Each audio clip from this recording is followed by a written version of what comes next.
Welcome to the Susan Sly Project, where entrepreneurs rule, startups launch, and the side hustle becomes the main hustle. Ladies and gentlemen, your host, Susan Sly. So hello and welcome, everyone. I'm so excited you're here, and I have a question for you. Are you a person who is looking at the COVID crisis and the fallout of the COVID crisis, and you're overwhelmed and you're exhausted and you just don't know what to do? Or are you a person who is figuring out ways to innovate, to expand your reach, to add more value to people? My guest is the latter. He is not only just an incredible human being, a philanthropist. He is the OG of sports memorabilia. In addition to that, he is frequently on ESPN and Fox and CNN.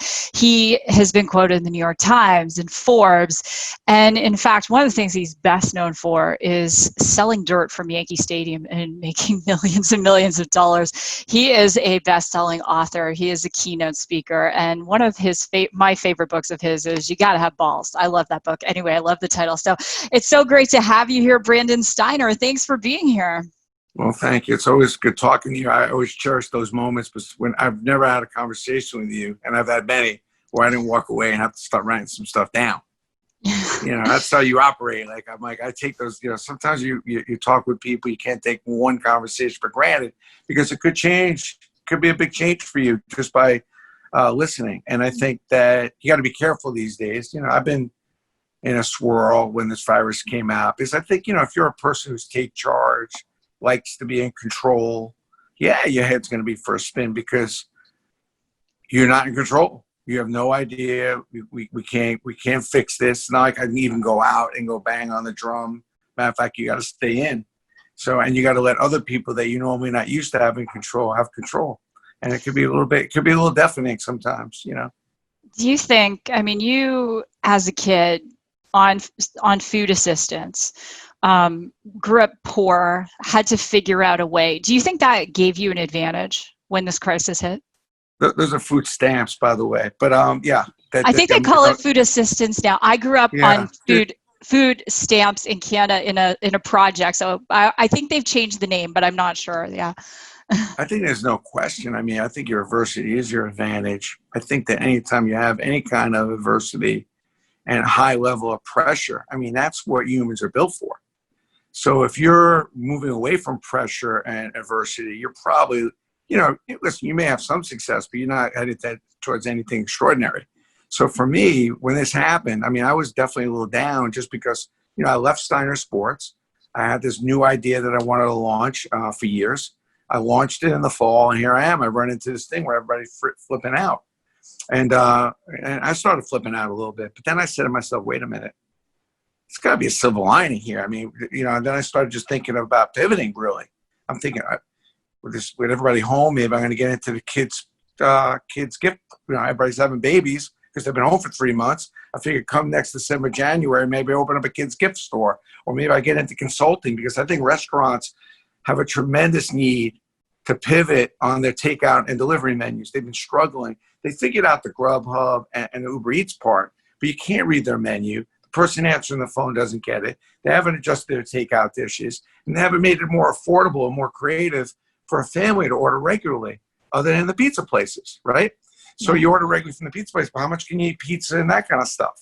So, I'd really love to see more of the restaurants understand, look, we're probably not driving ourselves back to your restaurant to eat, but doesn't mean we don't still would like to have some good food delivered. And a lot of people have given up on that thought, but it's silly. You're saving on a lot of your overhead. You now got to pay a really, really good person to answer the phone. You got to pay a really good expediter. You got to spend some extra money on the takeout stuff, and you got to be creative with the menu. Why not go on Facebook and having the chef making the special? So now you want to know what the special is. You can actually watch the chef had made the special. You see the fish that just came in, that kind of stuff. So anyway, I go home and I'm starting to pivot. I'm like, maybe it's time to leave the sports business. And I start thinking of all these ideas, and I'm fired up. And then all of a sudden, what do you do when you get home, Susan? Your wife introduces you to all the jobs you haven't been doing because you've been busy. At least it's the case for me. My wife's like, garage, get down to the basement. Your sports room is ridiculous. You need to get rid of it. So I started getting flooded with phone calls with people wanting to their collectible, find out what they have and what it's worth. Because as you get older, you forget what you have too. So collectible exchange is like another version of eBay. It's a marketplace where people can buy from each other. And it's also a marketplace where you can buy directly from players and I offer additional authentication. So all of a sudden, I'm getting calls, and all of a sudden, I went from having, 10, 15,000 items on the site. I have over 65,000 items on the site and growing like weeds. And there's a whole bunch of older people, me being one of them, that doesn't really know how to put stuff on eBay, and they're not grooving. So my office is jam-packed with all kinds of stuff. And what's crazy is, because the stock market is a very parallel to my business, when the stock market manages to maintain or go up, wealthy people get bored. There's no way to spend money. So they go on, they buy, Babe Ruth ball, they pick up this, that. So business has been vibrant on the buying end, which has been crazy. Then along the way, because I've been kind of out there poking around and just, being aggressive and calling people that I normally couldn't get on the phone, I started thinking about all the people that didn't take my call the last year or so, too busy, too wrapped up. Hey, what have I got to lose? The phone call. I'm sitting here. It's either that or I'm going to watch another Netflix movie. What am I going to do? So I'm just calling people. I'm just going through my Rolodex. And all of a sudden I pick up UFC, which is one of now the hottest brands. And it's turning out to be the first sport that gets back on TV. I pick up all their collectibles. So now I'm doing UFC collectibles. Indy, the second sport that gets up and running. I end up now working with them. So on their collectibles. Then Syracuse calls me like they're taking the roof down on the dome. They need a whole product, do a whole product thing. I didn't think it was going to be a big deal. The first day I launched selling the roof, which is like this vinyl, but it's the roof of a very famous building. 3,000 orders in one day. I never even did that at Steiner. So, to Hold answer on, your you question, sold the roof? well, I'm selling it now. You can go on Collectible Exchange and I'm selling it. I create all these products where Coach Boeheim is signing it and everything else. But, it's a very, it's an important roof. In Syracuse, if you went to Syracuse or you're from upstate, you know how important that dome is.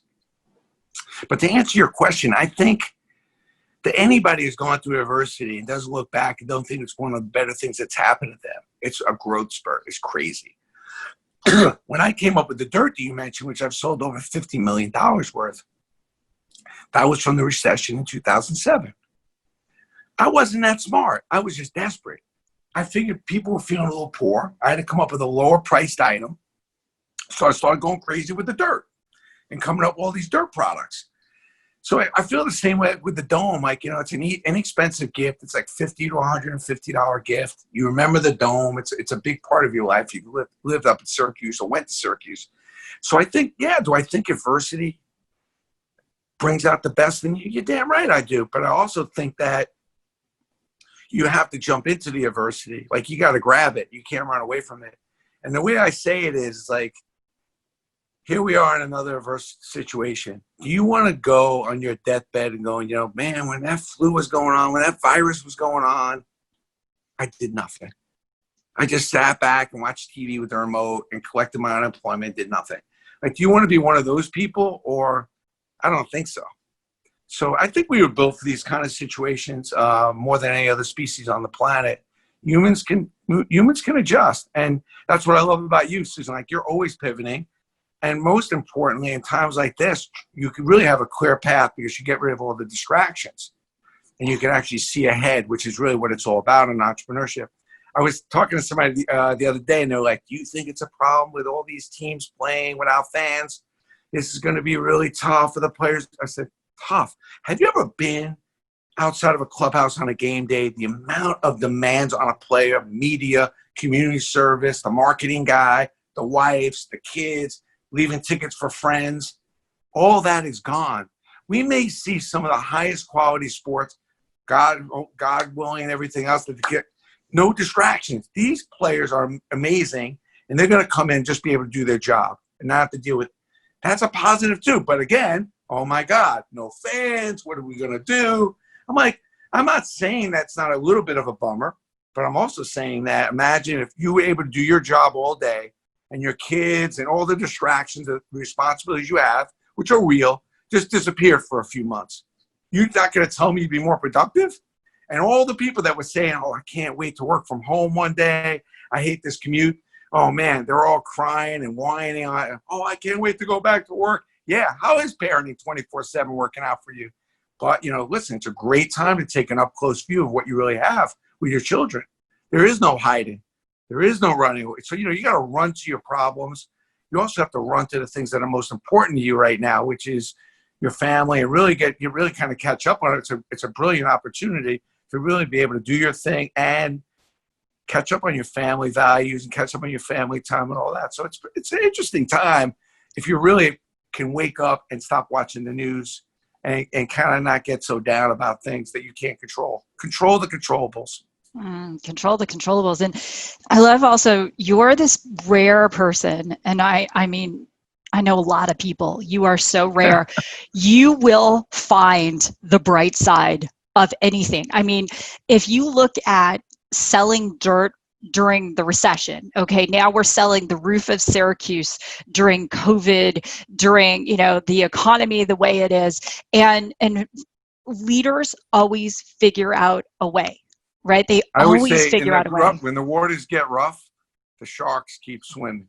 You never see, and during a storm, whatever, sharks dying and coming up the shore. And I look at the shark thing in a positive way, meaning, you have to be fearless.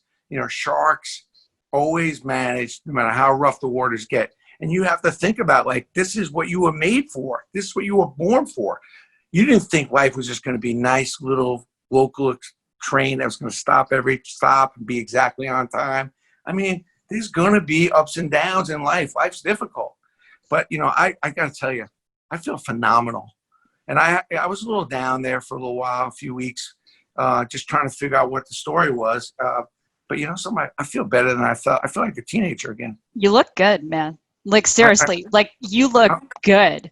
I mean, my wife told me that she says, you got to calm down. I don't know, where have you been? I was like, something, what am I going to do? I'm going to sit here. Yeah, I'll swim a little. By the way, my jump shot's off the hook. I've been shooting 300 shots a day because I want to torch every human being when I come off of this virus. So I love my basketball game. But what am I going to do? I just got to get better. The mantra for me is I just got to figure out how to get better, because I figure that most of my competitors are sitting home a little bummed. Maybe they're not efficient. Maybe they're not working as hard. I want to outwork them. I want to outsmart them. I'm going to outthink them. And in this kind of environment, it's really just a mental decision that I made. I'm just saying, so I'm not ready to hang it up.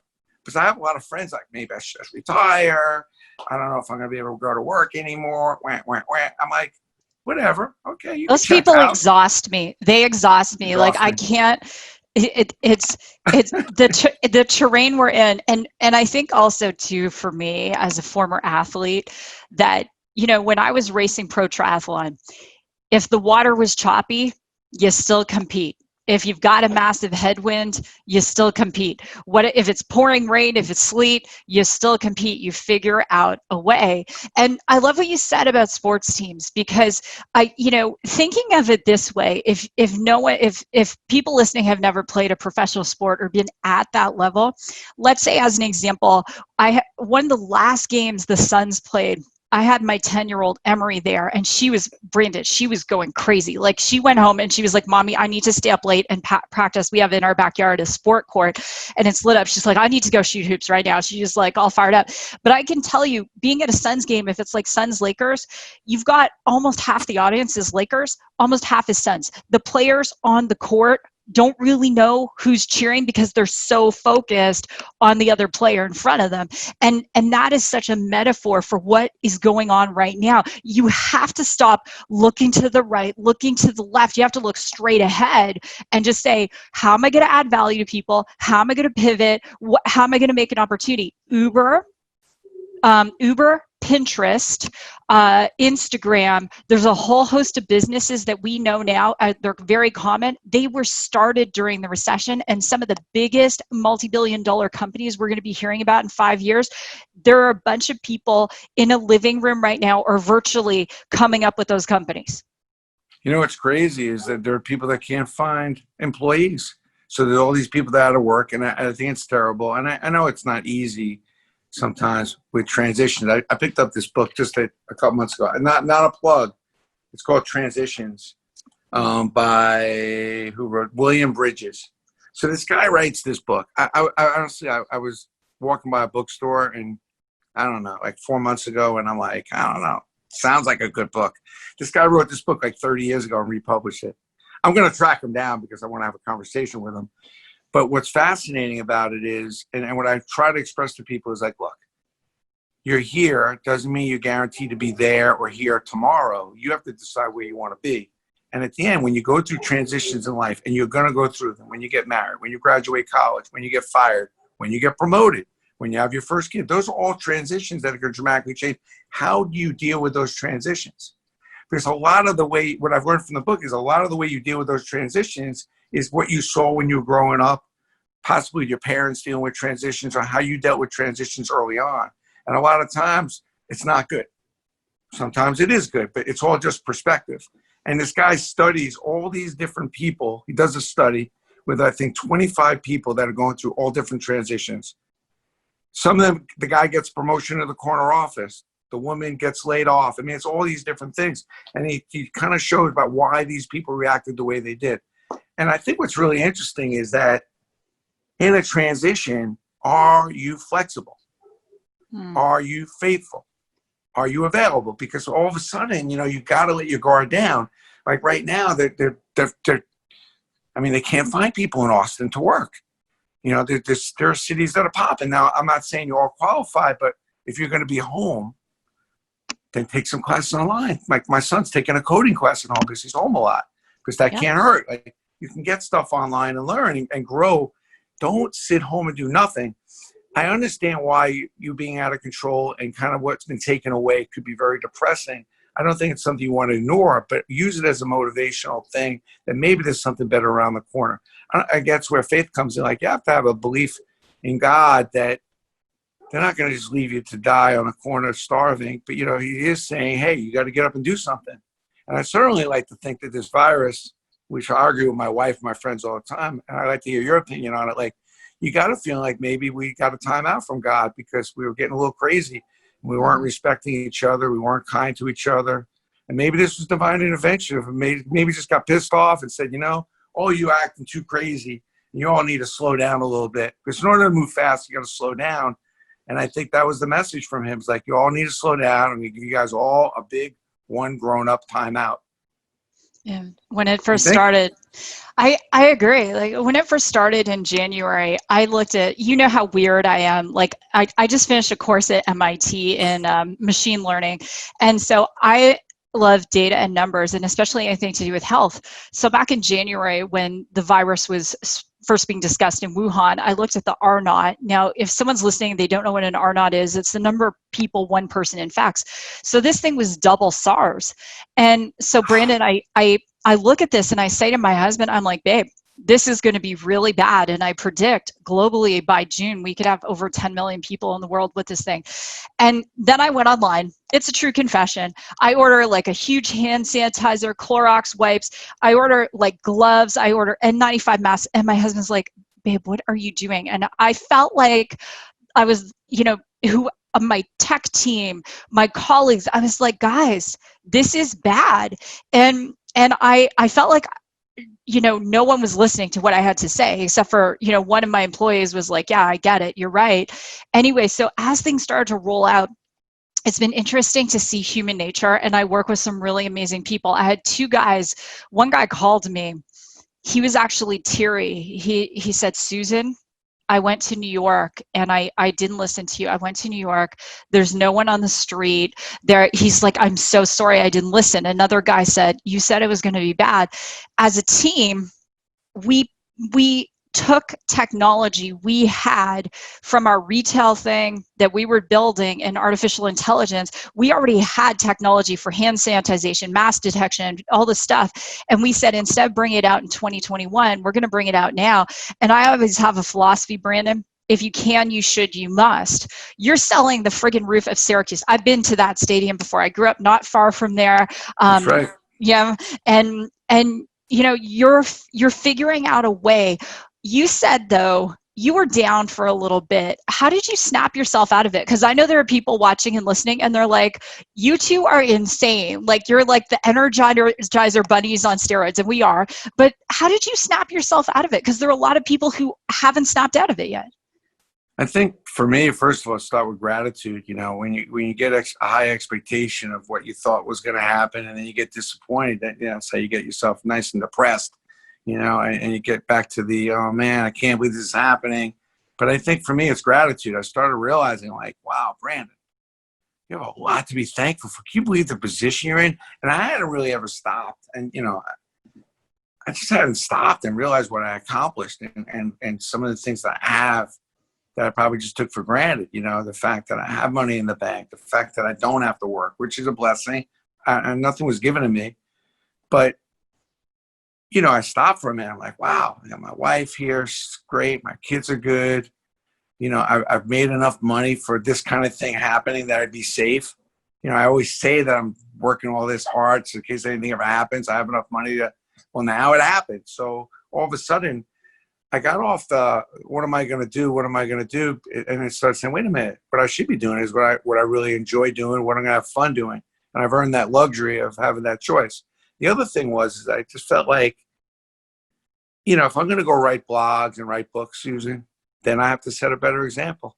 And, you know, I can't lay down on the ground, woe's me. I need to set an example for a lot of people that were reaching out to me during these tough times.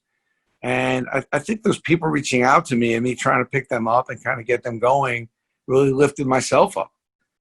And I just started getting crazy. I just started saying, you know something? First thing I did, I say, if you can't figure out what to do for yourself, do something for someone else. So the first thing I did is I say, look, I have a lot of memorabilia. I'm going to do an auction. I'm donating all this stuff for COVID, for one of the COVID funds. First thing I did is, I don't know what we're going to do. I don't know how we're going to make money, but let's at least let's make sure we're doing our part to do something good for the whole. Because I think a lot of times people underestimate the common good. It's not all about your individual good. It's sometimes the common good. There is a responsibility we all should take. So the first thing I did is I moved to that. And I felt good about that. And I was like, wow. And then all of a sudden, I don't know how, but things just started flipping and changing. And I started digging in, and it's weird because I furloughed a lot of my employees, so I found myself in my office alone, which, you know, I kind of enjoyed. Like, I think I'm really good at what I do, and I didn't have to worry about what everybody else was doing. I started getting on the phone, and I started saying, what the hell have I got to lose? Shit. My old motto of, like, if not me, then who? What do you got to lose? Which is what my mother always said. Like, why aren't you going to call that person? What do you got to lose? Worse than worse, you know, she or he doesn't call you back. Like, I'd be sitting there trying to ask this girl out. My mother's like, call her up. Worst thing you should do. She says no. And then my mother was like, you have nothing to lose. It's at least a 50-50 proposition. So I started just going back to just very simple logic that my mother would give me, which is that I got nothing to lose. I'm tired of watching TV. I'm tired of watching the news. Let me go see if I can do something productive. And the other thing I did, which is interesting, is I know you think I'm crazy, but I started going online and looking at charities that were really in need. You know, food banks, some of these little niche charities, a couple of hospitals. And I started working with them, people I didn't even know in some cases. I said, look, that's got to be honest with you. I'm on your website. This is terrible. Like, I was just going to donate some money to this food bank, and it's like $25, $50, or $100. You're not even, I mean, you're playing small here. I was coming on this site thinking I was going to donate maybe 500 or 1,000, but it doesn't even give me a place to do that. So then I started looking at her emails. I said, look, you got to write the email this way, write it that way. I got her to change her donation page. I said, these are times when you're leading a food bank. You have to give people direction about what you need more specifically and how much money you need to do what. So I gave her a bunch of ideas. And I started doing that with a bunch of charities that I know didn't have the marketing manpower. And that was kind of got myself kind of hyped up a little bit, helping them out. It's amazing. When we're so focused on ourselves, it means we're not focused on others. And one of the fastest ways to turn around, and I feel the same way, is go help someone else, right? I started doing small businesses. I mean, you know, yeah. Have you ever seen anything like it? I mean, 22 million small businesses in the United States between February and April were permanently shuttered. Permanently. Like, they're not coming back. You know, if you just opened a restaurant, you know, where was it? So I started doing free live coaching for small business owners. And I did it for a few months, and they were asking questions about marketing and sales and those areas of conscious competency. And I just loved serving that community. And I think and I want to get your opinion, because, you and I, Harvey McKay always says, predict everything. Sometimes you're going to be wrong, but you'll get better and better. And it's interesting, as states like Arizona has opened up, and Texas, and now retracting some of the openings. You and I were talking beforehand saying this thing is going to last another year, right?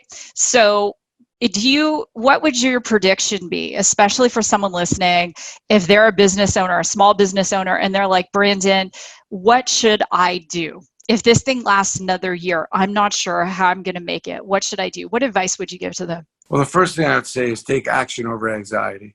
That's the most important thing. Like, you got to minimize the anxiety and maximize action. If it means cleaning out your closet, helping somebody, so be it. The other thing is, it's really easy. Listen, in life, we always overplay the negative and underplay the positive. This is just the way we are. I don't know why, right? You lose, you're still talking about a business deal you lost 10 years ago, and you've had 30 deals you've made a ton of money on, but you still talk about that bad deal.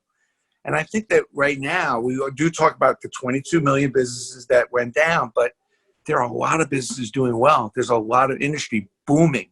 CVS, supermarkets, booming. A lot of grocery type food products booming. There are tech companies, online, Amazon, Walmart, booming. There's a lot of companies doing well, Domino's Pizza. So the question is, move to the money. Fish where the fish are. Like, stop crying about what was and start looking about what is. And think about how you can play a role and serve and add value to that. Because all you need to do is get a seat in the rocket ship. Because some of these companies are taking off in a big way. And listen, whether you got to take a ground floor seat, whatever, you may have to take a step back, but it's, again, better than doing nothing. And I think that, listen, I know it's hard to go pick your family up and move to some of these more vibrant cities, Austin, Portland, Charlotte, Seattle, where they're all hiring and they're booming. They can't find enough people. But something, move to the money and figure out how to diversify your skill set just a little bit while you have some downtime. And that's what I really suggest. And that's what I'm doing. Like, I just didn't see. I had a guy call me up. He was a health doctor. Woe's me. What am I going to do? I'm like, are you kidding? Is there any more important a time in our life that health isn't more important? Would people now realize that was the difference between life and death, whether you were healthy or whether you had some issues? Now is the time to minimize your issues and get yourself 100% healthy, which is what we're constantly talking about. But now, if you're a little bit unhealthy, little diabetes too, little this, little that, you're done. And that was the difference in a whole bunch of people dying or living. And I said to this guy, I was like, listen, right now what you should be doing is giving people comfort, telling them that when this thing slows down a little bit, you'll be doing some virtual talks, offering them different opportunities to get healthy and start getting healthy. Because one of the things that happened with so many of my friends, we've all gained a little weight being home so much and being so close to that refrigerator. And all you got to do is watch a few hours in the news. I was just going to write a blog about this. Some of my favorite, like when this happened, you talked about getting the gloves and everything. I didn't go that direction. What I did is I went and got my favorite dessert. I went and get a Fudgy the Whale cake, Edam's donuts. I said, if I'm going down, I want to make sure I have all my favorite foods at some point, digesting them. So I'm eating all these moon pie. I have all these, I haven't eaten in years. So I start eating a bunch of this. My wife was like, you're crazy. I'm going on a diet. I'm going to get on a super health kick. She loses 12 pounds. And about a third of the way through, as I'm eating my black and white cookies, I called to my brother and said, you got to come over here. You got to take this stuff out of here. I don't know what I was thinking, but it was a fun little run. You could have called me. I would have slapped your wrist for you virtually. I needed it. But it's, what are you going to do is take action. And I'll tell you something, there's nothing like momentum and confidence. And when you take action and feel like you get a little done, you can feed off that. And that's what I started doing. I started just Googling companies. Like on my Steiner agency where we market players, I lost so much money. I had such a great second quarter set up, and all my appearances and all these speeches and talks got canceled. I was like, oh my God. So I started calling up all these companies right away. And I said, listen, let's do virtual. We'll do clinics. We'll have athletes do clinics in their backyard, show kids what they can do while things are down, because they can't play, they can't compete, but you can get better. And I started doing all these virtual talks with the athletes. And the interesting thing, which I always say your first idea is not your best idea. So I'm playing around with that virtual thing. I'm not the master of virtual and everything else, but it was working. But then I say to myself, wait a minute. There's a bunch of companies doing really well. If you're a digital company that thrives on digital, you're killing it right now. People are all over online. So I start calling up all these digital companies saying, look, I know normally you wouldn't be able to afford a spokesman, but maybe you want to rethink it. I've got athletes and celebrities that are home that would take a little less or maybe do more work.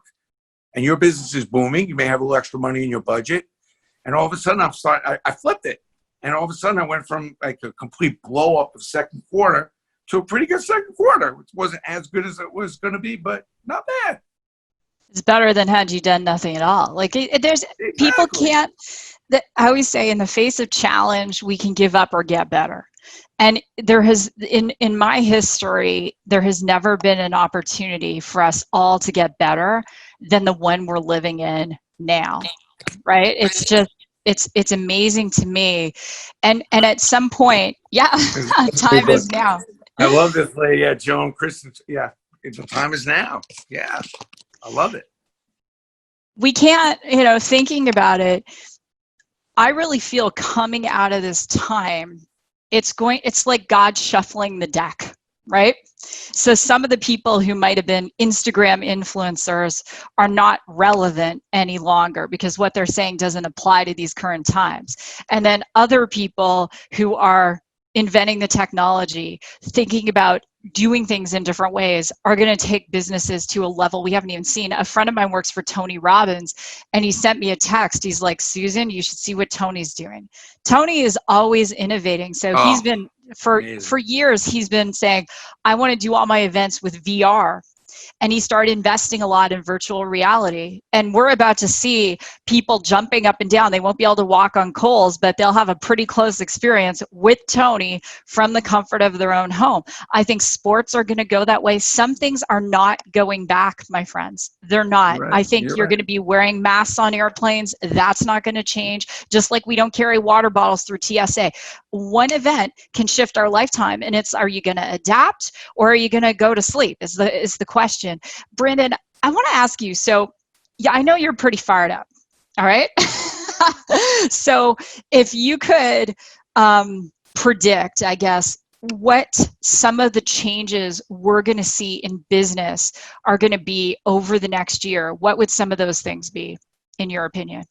Well, I mean, certainly, you're going to see a little less travel. I think what happened is because a lot of older people that weren't that savvy online with Zooms and all these different online conference stuff, and they can say whatever they want, but I think now they are. And I think you'll see a lot less people forced to go do travel and a lot more vendors and decision makers doing the Zoom and feeling that's okay. Because sometimes you feel like I've got to go break bread and get face to face. But, being in my office at home and you see my dog, you see my kid, that's intimate too. And I think some of that's been talked about. I do think that the people like there's nobody going to work anymore. I don't believe that. I think that, I think we are going to need to go into an office, but the offices will be set up differently and they'll probably be more common space and people will be kind of rotating. I don't see us going to work 5 days a week anymore, but I do see people going back into offices.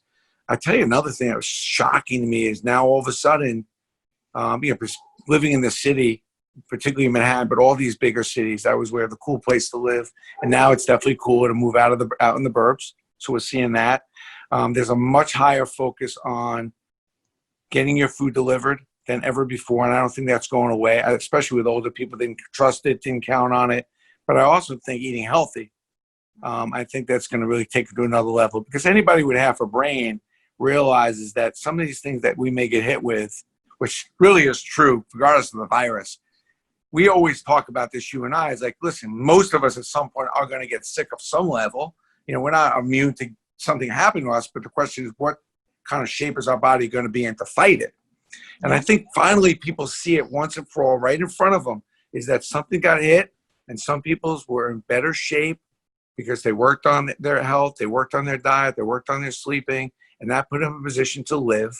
And a lot of people didn't put themselves in a position to live because they were just not healthy. And there's no reason really not to have a focus on your health. I'm not talking about your weight. I'm talking about your health. And I think Mhm. people don't think about their health enough. And this is certainly a wake-up call. And I think it'll be a big, big, big one. We're going to see the last of, I don't know, I see the automobile things, just, I don't know, man, I'm beginning to see less and less a need for it as people are home more and people are just, so I see that a little bit. And I'll tell you, there's going to be, in this fall, we're going to see one of the most vigorous, intense elections of our lifetime. It will be down. It will be dirty. It will be probably embarrassing, I'm sure. And this will be the most pressure for people to go out and vote than ever. I predict this 4 years ago, by the way, that more people will vote in this next election than ever in the history. And I do feel that way.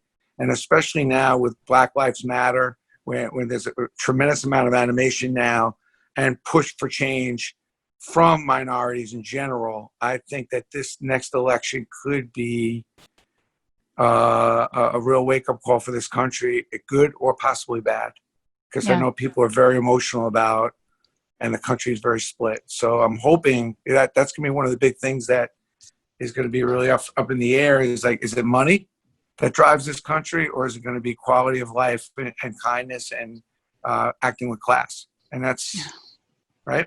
It's going to be very interesting. Well, and you've got, the disparity in unemployment, because you've got the national unemployment. The numbers are going to come out when Bryn and I are doing the show. We've got the numbers are going to come out, the May numbers, and you've got, unfortunately, in certain areas that are minority-led areas, and I am a minority and an immigrant as well in the United States, you have 40% unemployment. So I think there's the issue of equality. There's employment. I think is a huge issue. I feel that's going to work its way through, though. I feel like the unemployment thing will work its way through when some stuff gets sorted out about what we could do, what we can't do with safety. But I'll tell you one thing that's going to be a big change is education. Because a lot of people have been on the bubble about going to college to begin with. This is now pushing people either further away. I think we've seen the last of Division I sports as we know it, and the NCAA, with kids getting paid, which is really all about the top athletes getting paid, which means that it's going to be a free-for-all with kids getting, if you went to Arizona State and you had a lot of money and you want to see your football team do well, you go give the quarterback a $250,000 spokesman role. There's nothing stopping you. And I think this is going to change the game completely. We're not going to see Division I football after this year, or basketball, any of the top sports as it is. And I think that going to college now, because a lot of kids are opting out, and they're probably realizing that they can go get a decent education online and save a lot of money. And maybe that fun filled thing that maybe we had may not exist anymore, not for a while.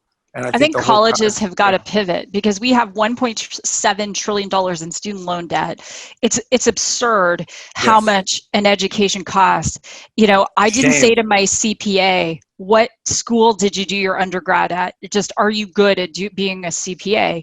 And so I think we are going to see some of the institutions. So I'm currently studying at MIT, as I mentioned. So I'm in a program right now, and they've moved everything online.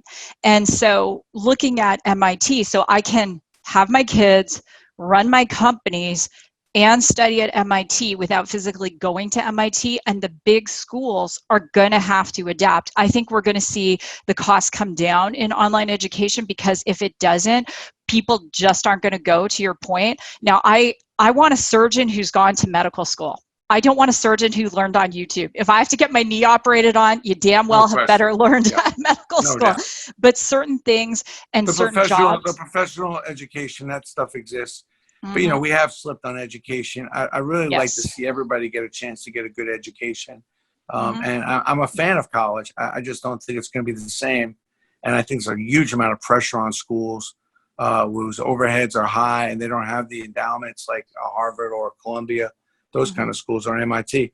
But we're going to see a dramatic change in the university platform for not so much the top tier schools, but those lower middle schools that kind of exist for people just to go 4 years and get an okay education.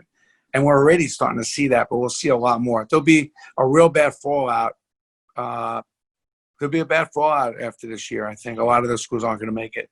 And kids sports, let's talk about that for a minute. So my 14-year-old, her coach was Nike Coach of the Year for cross country, and he is one of the premier high school cross country coaches in the United States. So my kid tries out for the track team. She makes the track team. Right now she's running. He sends them the workouts. She's out there in 105 degrees.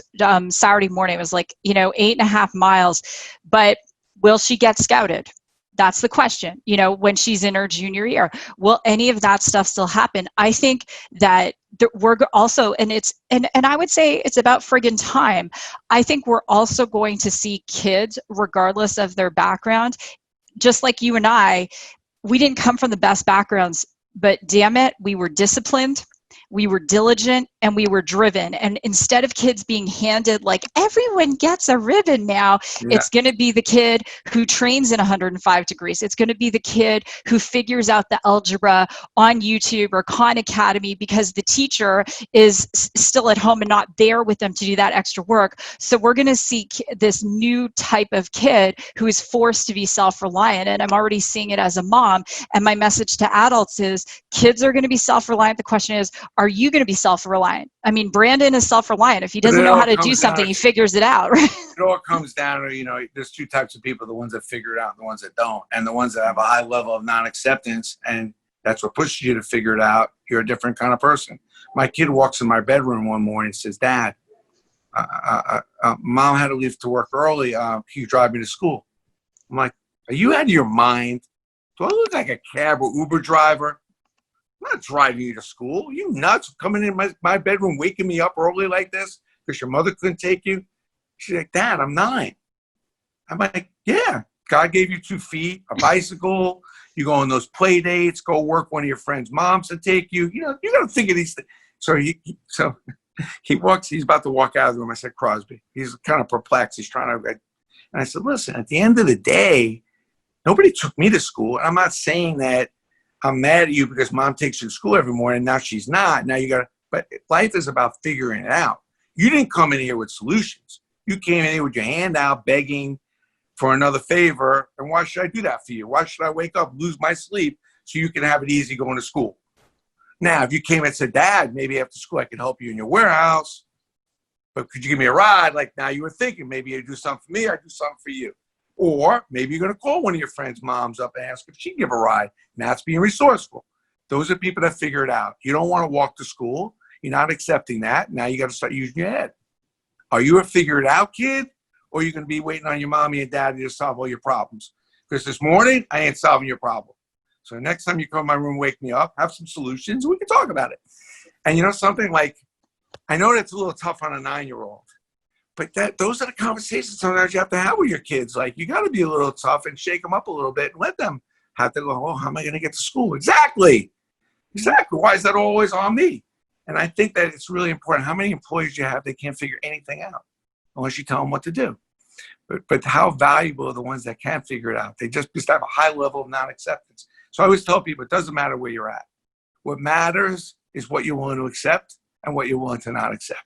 And if you have a high level of non-acceptance that is consistent, you're probably going places.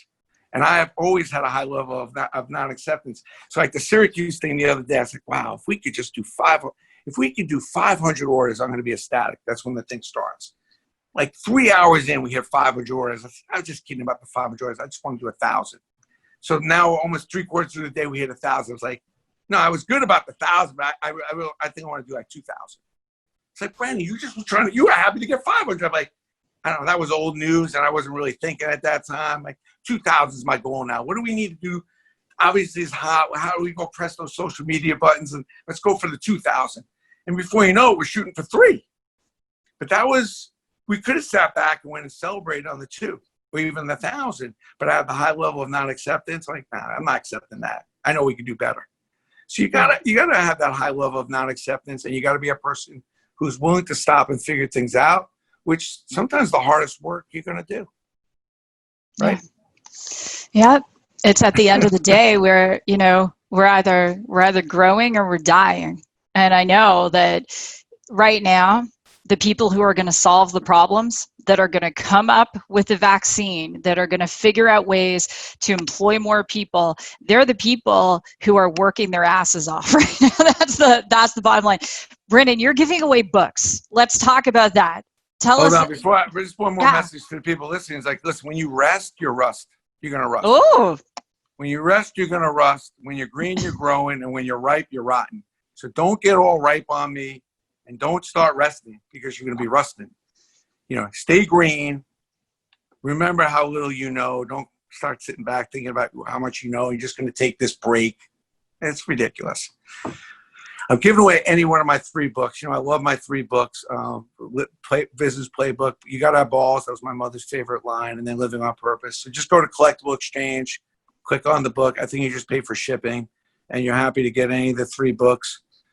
And something, I just think at a period like this, the Business Playbook, if you're just coming out of college or you're in your 20s, you want to get something started. I love that book. It was a sleeper. The Balls book did really well. People know about that book. And then if you're getting a little older and you're thinking about,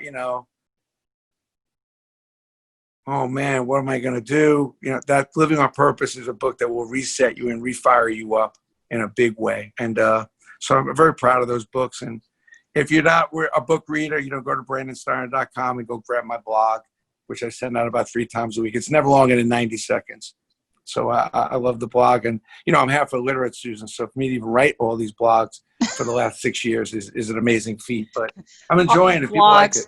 Books, weekly email, like seriously, you do not stop. And I'm having fun though. I'm enjoying my life and I'm grateful. Just don't eat any more Little Debbies or anything. I went just don't do that. It was the Peeps that took me over the edge. Those little marshmallow things. My wife's like, that's it. You're done. Like I went over the edge. But I'm very grateful to have friends like you. I've learned a lot from you, and you do a great job, not only in always thinking ahead, but also thinking of everyone else. So thank you for that. And I've really enjoyed myself these days, and it's nice to just sit back and actually sometimes you need a smack on the side of your head to realize how good you have it. Yeah. And here's my saying for you: nothing tastes as good as healthy feels. I love that. You gave a lot of Brandonisms. I have pages of notes, but nothing. This will be like when you're thinking about it, just imagine me on your shoulder. Brandon, nothing tastes as good as healthy feels. I love that. I'm writing that down. My girls are baking every freaking day. The other day I come in, it's like brownies and banana bread. And they're like, Mommy, just have some. I'm like, no. It's not the weekend. It's about discipline. I used to weigh 200 pounds. I'm never going there again. I can have it on a Saturday when the next day I'm going to get up and I'm going to run 6 miles and I'm going to bike 10 miles and I'm going to work out like crazy.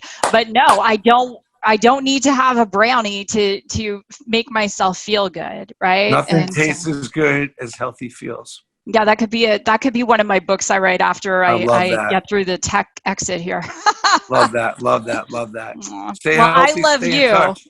Yeah, thank you for Love being seeing here. you, really. Thank you. All right, everyone. Thank you. Yeah, and everyone, this episode is over, but you can hear more of Brandon and I. We've done several shows together on the Susan Sly Project. If you are following on YouTube, just go ahead and add the follow. And we would love to hear your comments. If you are listening on iTunes, we would love a 5-star review, and go ahead and share and tag us on social media. With that, God bless, go rock your day, and we will see you next time. Ladies and gentlemen, this has been another epic episode of the Susan Sly Project.